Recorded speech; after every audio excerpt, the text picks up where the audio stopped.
Welcome to NSA Automation. Today, we will answer a very common PLC question. Why motor stop when start button the release?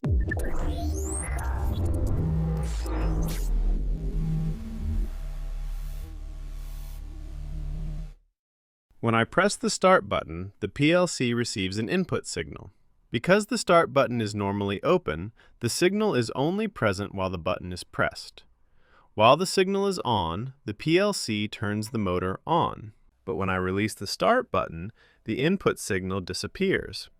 As a result, the PLC turns the motor off. When I release the start button, the contact opens again. The input signal disappears.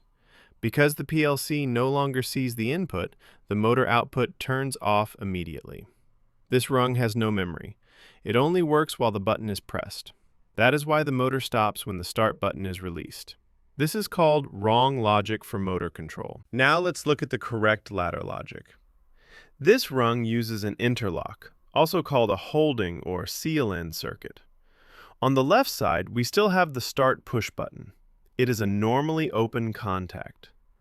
Below the start button, we add a contact from the motor output. This contact is connected in parallel with the start button. On the right side, we have the motor output. Let's see how this logic works. When I press the start button, the start contact closes. The PLC turns the motor on. When the motor turns on, its output contact also closes. Now, even if I release the start button, the motor contact keeps the circuit closed. Because of this interlock, the motor continues to run. This is why the motor does not stop when the start button is released. The interlock gives the PLC memory. It remembers that the motor is running. This logic is simple, reliable, and used in almost every factory. Now, let's continue the ladder logic by adding the stop button. The stop button is a normally closed contact. This is very important for safety. We place the stop button at the beginning of the rung, before the start button and the holding contact. Let's see how this logic works. At normal condition, the stop button is closed, so the circuit is complete. When I press the start button, the motor turns on. The motor output contact closes, and the holding circuit keeps the motor running even after I release the start button. Now, when I press the stop button, the normally closed contact opens. This breaks the circuit immediately. The PLC turns the motor off. When the motor turns off, the holding contact also opens. This means the motor will not restart by itself.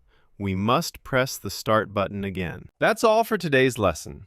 In this video, we learned how start and stop motor control works in PLC.